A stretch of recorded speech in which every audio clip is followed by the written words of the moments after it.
Hello and welcome to Mark My Words. This is Mark Homer and I've got Henry Smith here, who is a time-tested developer, many decades of experience.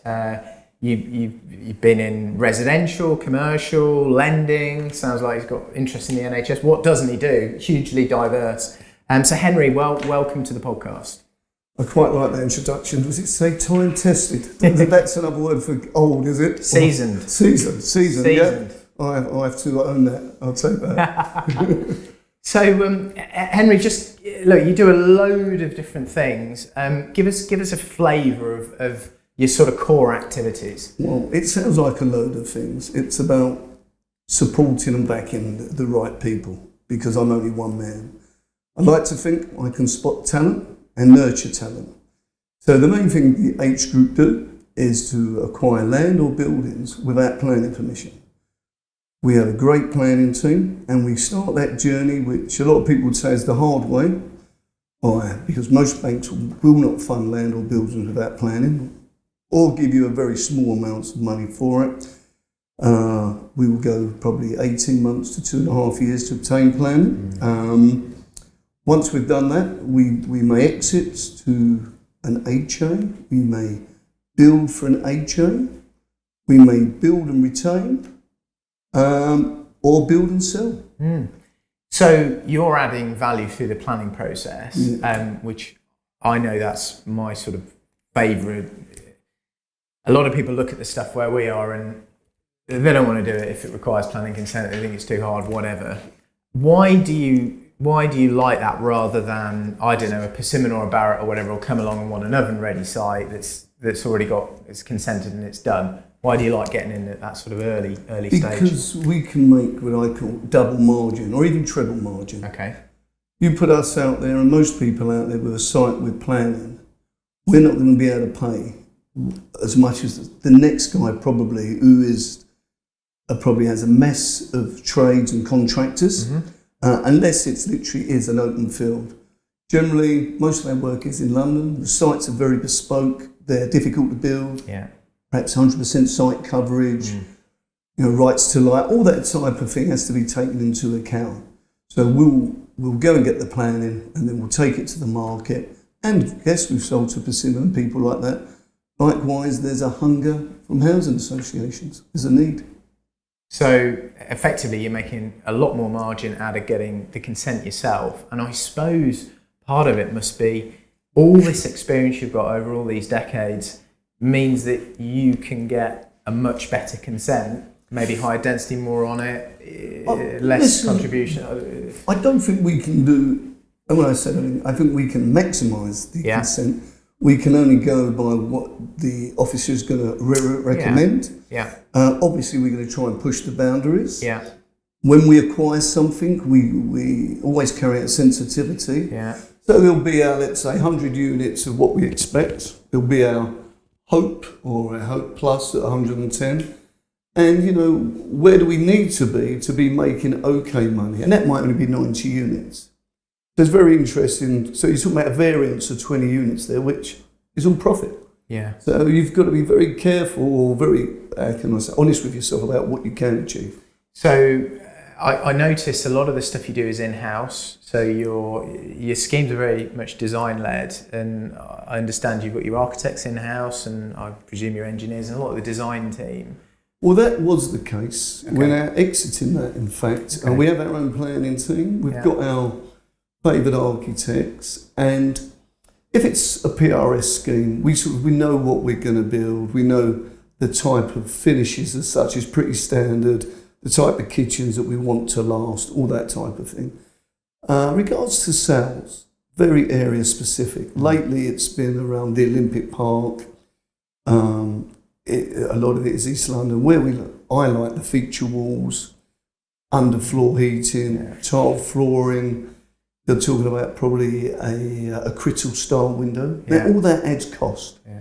But I believe, and it has done, apparently we finished, well, I know it's true, it's a site called the Bagel Building, which was the fastest selling site, one of the fastest selling sites in London. But it's somewhere you walk in and it is great. It's hip, everybody wants to be there.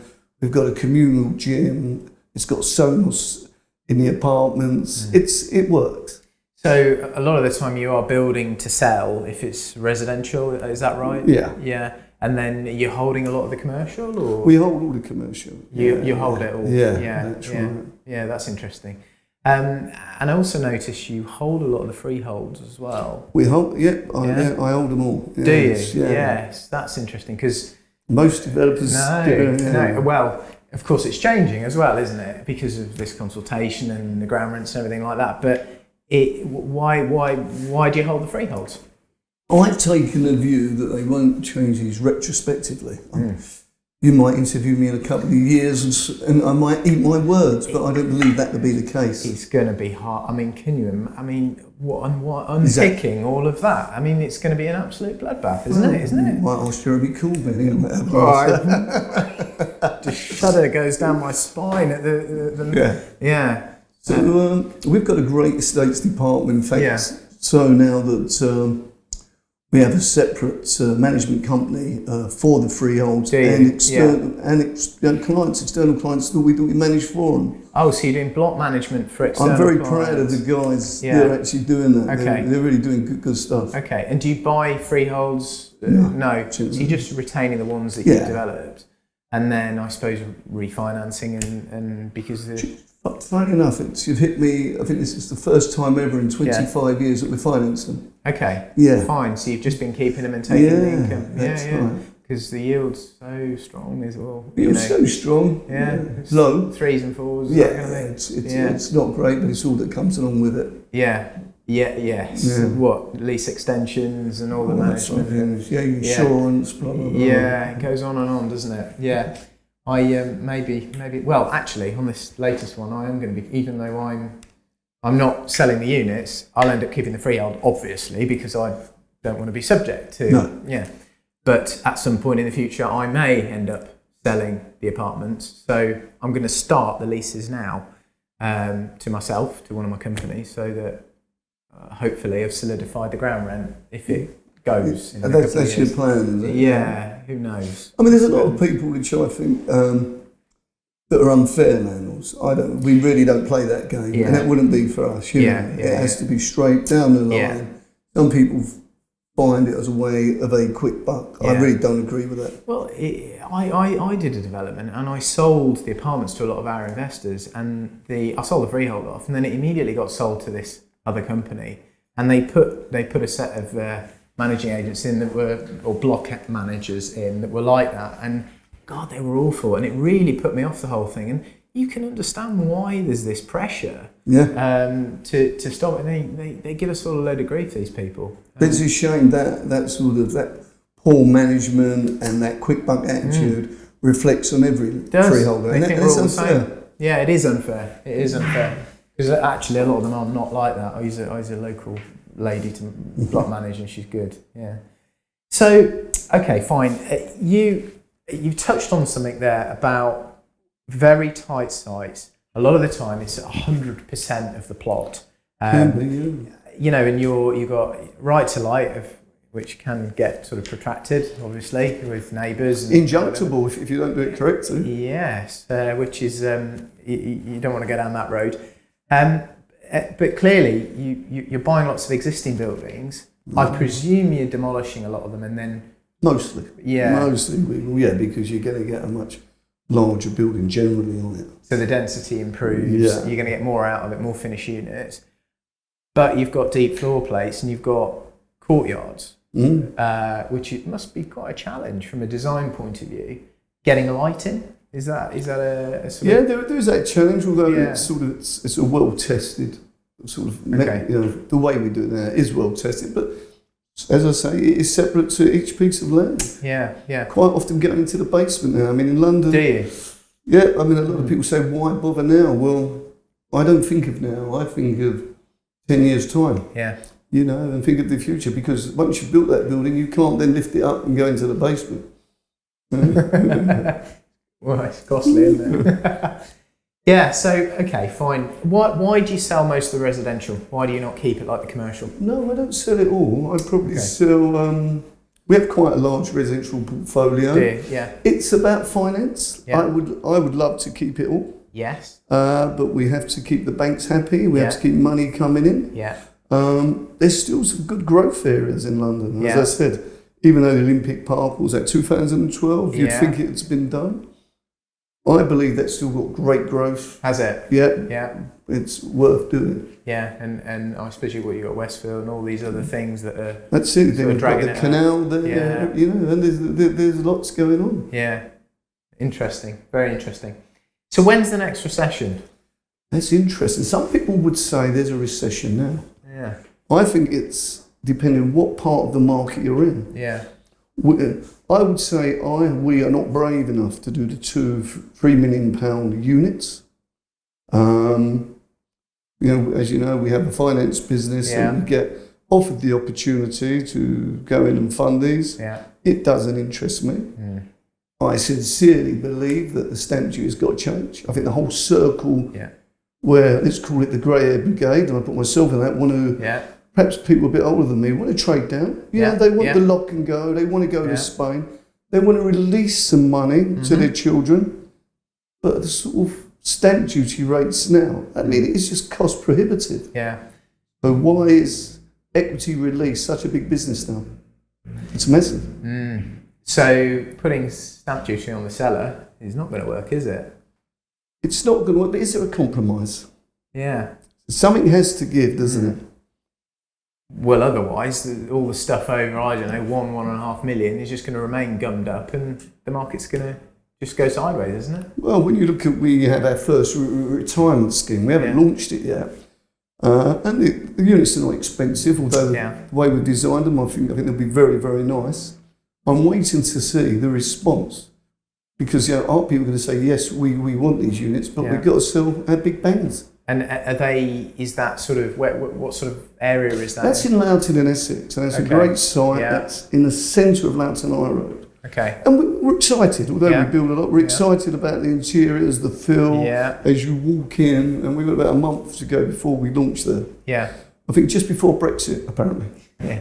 So effectively with that model, you know, I've looked around some of these schemes. It's got a warden has it, and more of a community feel. It will have a warden. It's a small scheme. It's only 30 units, 29 30 units. It's our first sort of toe in the water. Yeah. There's a lot more to be done in Great Britain for retirement. Is there? There's a lot more. So the sort of, I don't know, McCarthy Glen, people like that, you take them on. McCarthy Stone, all that. Sorry, McCarthy Stone, yeah. I mean, you've got the baby boomers that are now no longer babies, that are going to be retiring. Yeah. And it's about upselling to them now. Before it was all sort of very dowdy, very flop wallpaper. Yeah. Now people at 60, 65, 70, they're running, they're training. Yeah. You know, they want to be sold something that makes them feel young. Yeah. And margins as well. I mean, where we are, I look at those units and they are selling for a lot more than a similar size flat next door. A lot more. 25% more perhaps. Yeah. So there's demand, there's a market, I've never got one of those consented, you'll know about that, but I presume there's sort of covenants on there limiting them to over 55s and various other things. Yeah. But interesting market. And you're also into bridging as well, mezz funding. Yeah. Not in a massive way, just it's sort of naturally evolved. Yeah. Unfortunately, it works some great people from RBS. Yeah. And they sort of run that. Yeah. I sit on the board meetings. And the brand, what's it called? The brand is Assured Finance. Okay, fine. Yeah. And you were mentioning that it's all about working with the right developers. Some of the things that actually come in, are quite laughable in some ways about what people say they can build for, how quick they can build. And you look at some of these appraisals and it's just ridiculous. Yeah. Some of them are great, don't get me wrong. Obviously, they're the guys we want to work with. Yeah. But the range of sort of intelligence there. Is that right? Yeah. No professional fees or not enough. Where's the finance cost? Do you remember the stamp duty? Yeah. Interesting. So, you can sort of see why when you go and talk to banks, then can be a little bit reticent when you sort of go in cold and you're new and they don't know you, and they must get absolutely swamped with this stuff on a weekly basis. But likewise, we get some good guys that just need that little bit of mezz funding. Yeah. And I've been there myself. Yeah. We just need that that little bit more that's going to enable you to do the deal or not. Yeah. And I love seeing that. Yeah. We've got a couple of young guys at the moment that delivered 3 months ahead. Yes. From the actual build of it, they're actually ahead of sales. Yeah. And, we really want to support them and we really want to go again with them. Yeah. And it's nice to see younger people and they've got that real can-do attitude, which I like. So you're going in, there's a sort of first charge there, standard development funding, you're the slice on top, and then they put some equity in. And lost a lot of money in the past when people don't put any skin in the game. Yes, so you won't do that anymore. No, you need them to have, for sure. They need to be in there, yeah. That's interesting. And so what sort of scheme, in terms of the values of GDV, what's the range and how much do they need to put in and what do you sort of charge? Well, generally it's 10% of the equity required. Okay. Probably a PG in there somewhere. Yeah. But that has to be a PG that is a sensible PG. Yes. Yeah. So what did you say? Yeah, just what charge? Sort of, pick and range. Yeah. You want me to give you all my secrets? Apply for one and I'll tell you. I don't know if I can afford it. We're reassuringly expensive. Yeah, good. I'm reassured. Okay, so let's just rewind right to the beginning. Obviously, I've sort of started a little bit back to front. You've done a lot of other stuff before you got into property. What sort of led you here, and why is this the right business for now? Yeah, I had a very short stint in the services, Royal Marines, come out, then I saw an advert to travel the world, meet people and earn lots of money. And it ended up being a double glazing salesman. Okay, yeah. But I did that for about 7 years. And you're talking about a lifetime ago, 36 years ago, I was earning 50 grand a year. Yeah. £50,000 a year. Right. That's a lot back then, isn't it? Because when I was younger, although I went to school, I couldn't really study at school very well. I suffered with attention deficit. So I enjoyed the selling, although I hated the pressure, because if you didn't sell, you didn't earn. Then I was sitting with my friend whose father had given him a house. Yeah. And I worked out that he was making £100 a week out of having rooms in a house. HMO rooms? Yeah. And I thought, well, if I could get 10 houses, I could make £1,000 a week, then I could retire forever. That was what went through my head. It was exactly, I just added it all up and I thought, I can have this, I can have a house, and then I don't have to do anything else. Yeah. That's it. Yeah. So it sort of marched on. This was probably before you was born, and when you could get a mortgage very, very simply. Is this 70s? This is probably, 85, 87. Okay, we're getting houses, forgetting to tell the local council that HMOs, doing things. We forgot about that. But I mean, were they really there in those days? Were they that as bothered? No, not really. But it was your experience, because having no formal education with accounts, etc. And fortunately, the partnerships, the guys and I, we decided to call it a day and sold out just before the recession, or part of it. Yeah. The ones we were left with, I then got my experience on converting houses into apartments. Oh, so you moved them from HMOs into apartments? Yeah, certain ones we couldn't sell, all that sort of thing. Okay, and why was that? Was that because the values were there, but then the recession come, and we're paying 15 or 16% at the time. Yeah. And you're sitting there and you're looking at this income. Yeah. You're looking at a house you can't sell, you're in negative equity, and you're thinking, how do I deal with such a massive debt? Yes.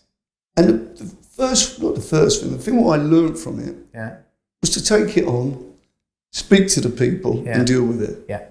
Because you can deal with anything. Yeah. If you're going to run away, you're not going to get anywhere. And it was a great experience. Yeah.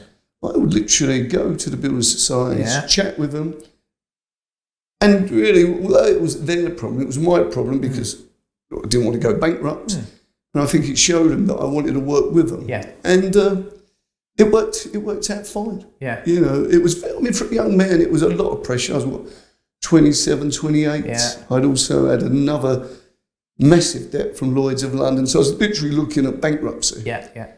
And it was a choice of, do I just walk away from this? Yeah. But no, I just ate it up and learned a lot from it. Yeah. So effectively, you got all this debt. The values were lower as sort of HMOs, but convert them into apartments. You can get out of jail. You can get out. You give the money, pay off the building societies or whatever. Yeah. And I imagine now you're a lender, and when someone gets into maybe not that situation, but they deal with it head on, they're in the office, they're like, I'm going to sort this, and then you see them making progress. If someone's trying, isn't it, and they really are genuinely trying, you're going to work with them. Yeah. What's the point of putting them into administration if they generally are good people and they're sharing their problem? Because we want our money back. So a lot of this sort of success, which you've clearly earned over the years, some of it has come from adversity, and there's been a few mistakes on the way, substantial mistakes. Some of my own causing, some from the banks, or one bank in particular, which was just nasty. Nasty. I had a significant amount of borrowings, excess of 120 million when the recession came. I paid it down to 30 odd million. I never missed a heartbeat, never missed a bit of interest. Then they decided I wasn't for them, and that was very upsetting. And that, by then saying they want their money back, forced me to sell some beautiful sites in London. But what do you do? Mentally, you've got to pick yourself up, and you've got to live to fight another day. You've got to go on. So what is that? What do you do to pick yourself up? What do you do in there to sort of push through that? It's funny enough, I just met when I remarried my wife and said, here's the call. We either go and live in Spain and I do a bit of running and triathlete, or I'm going back to work where you won't see me. And she actually said, well, fine, go back to work, which I wasn't sure about that. I just gave her a no, it was great. But it was. It's just, you just dig down, don't you? You dig down and you learn. The biggest mistake you can make is not learning from your mistakes. So you've sort of taken all those learnings, and clearly put them into what you do today. And I presume when you're dealing with banks, or you're dealing with, I don't know, development, or you're looking at risk or whatever, that stuff's valuable. It is, isn't it? I mean, it's a lot of experience there. As I said, it's obviously mistakes I've made, and you sit down and you think, oh, did I really do that? You have to be honest with yourself. I'd call it an autopsy. I've done there, when something's gone wrong, I sit in and I've actually written an email to myself, what has gone wrong? Have you? Yeah. And then you use it when you're looking at another deal in the future, or you're I think when it's that bad, it sticks with your mind. A bit sad. I still have it on my iPhone. A couple of things. Probably I don't really refer to it a lot, but I've lost substantial money in the last recession, which 08. I have to. 09, At the end of the day, it's down to me. I do feel it's unfair the way I was treated by the bank. But you have to get on. You have to move on. So sort of fast forward, we're, I don't know, 11 years on since the last recession, 10 years on. What sort of things would you put in place or do now to, because it's who knows, we don't really know when the next recession is, but it could, what is it, 0 to 10 years? Well, they say every 7 years. So you look at your, for instance, borrowing, and if you want to be a decent sized property company, you have to borrow, an investment company. Everything will tell. Even today, I fixed some money because rates are coming down, but something only needs to happen in the world, and rates could spin around. I can't see it. I can't see it because the world is accustomed to low rates. But I have a policy: at least 75% of the debt is fixed. Is it? And that runs into a lot of money every year that we're overpaying. But it's a term loan. We know exactly where we stand. Rather than trying to get the last penny out. So you're fixing, effectively, you're insuring yourself against rates shooting up, not over leveraging.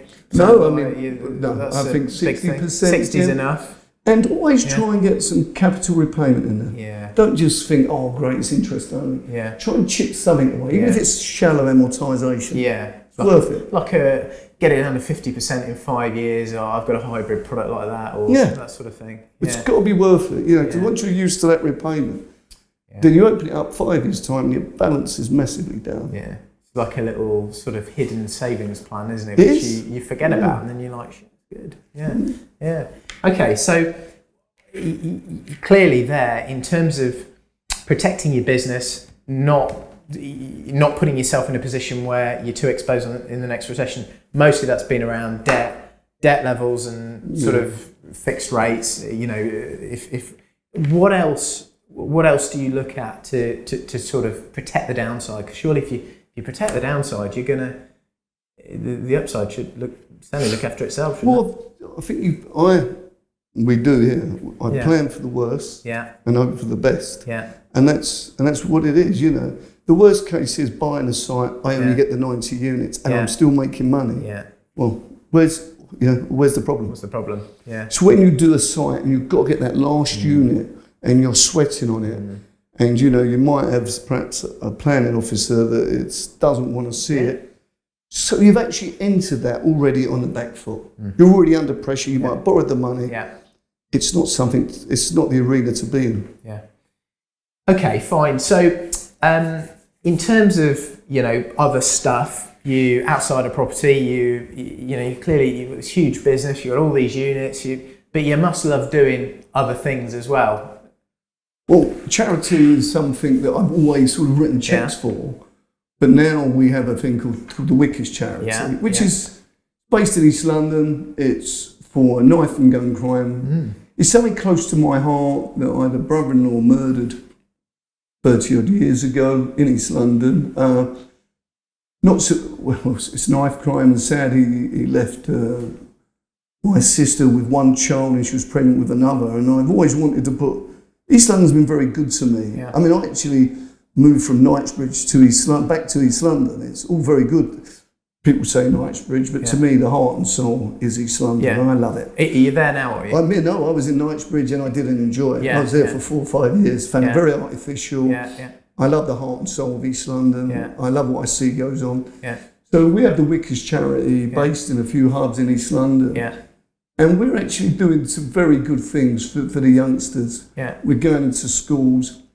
We're showing them the effects of knife crime. And, you know, people just think it's big to carry a knife. It's actually big if you carry your nan shopping. It's not big to carry a knife. A lot of these things are from people that have got absent parents or they've got no hope in their life. And we're trying to show these children what you can make of your life. We're teaching them to code. We're actually helping them with simple things like homework. We're taking them to places. We're educating them. Okay. Get a lot of satisfaction from that. So what form does that take? Do you have a building where they go? We have hubs. It's called hubs at the moment. And we have hubs. In fact, we either rent the space or we're given the space and we literally go in and set up.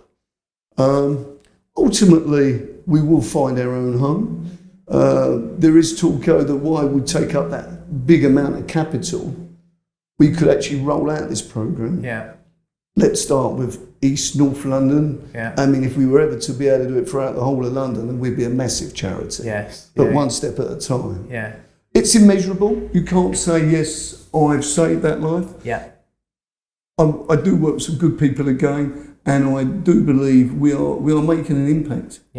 And I suppose, you know, being able to control the charity and where the money goes must make you a lot more sort of happy about putting money into it. Because sometimes when you put money into these big charities with all the admin costs, you just wonder where it's going. Well, when you look at some of these things where 70% of the money that you put in goes to admin costs. Why would you do it? No, but people don't even realise it. No. It's like running a business. You have the same problems as running a business. And we do keep prices down. I mean, I've even just instigated, they've got a photocopy double side. It's that simple. But why not? Why waste it? It all adds up. This is people giving us, we've got a responsibility with people's money. I'm not going to waste their money or my own. And I suppose every extra piece of paper that's double-sided photocopied, you know, instead of single-sided means you can do another class if you, I don't know, have another 1,000 of those or whatever. It adds up. Okay, so best advice you've ever received, worst advice you've ever received? I've got to apply this to business. What is the best? I can't, you know what, sort of best advice I think for me is to hold property wherever financially you can. I think it's a great asset. Both commercial and residential? In the right location. I think we all know if something's in the right location. If you've got a commercial unit lock up perhaps in the middle of nowhere that is very hard to let, then I wouldn't advise that. I am spoilt. were in London and general, and I'd say 99% are all good locations. Yeah. The advice I've sort of been given by people that subsequently gone bankrupt is borrow as much as you can, which is just ludicrous. Because at times, I don't know if you were there in 05, 08, they were giving people bonuses at banks to lend out money. How can you give someone a bonus to lend money? Because they're making interest, or they thought they were, didn't they? Yeah. But it wasn't sort of they were selling the debt on, so they weren't the originator. So they didn't carry the risk. No. And I suppose that's... Pass the parcel until the music stopped. Yeah. So now you're a lender. It's... well, I suppose the world's changed. You end up taking that credit risk, don't you?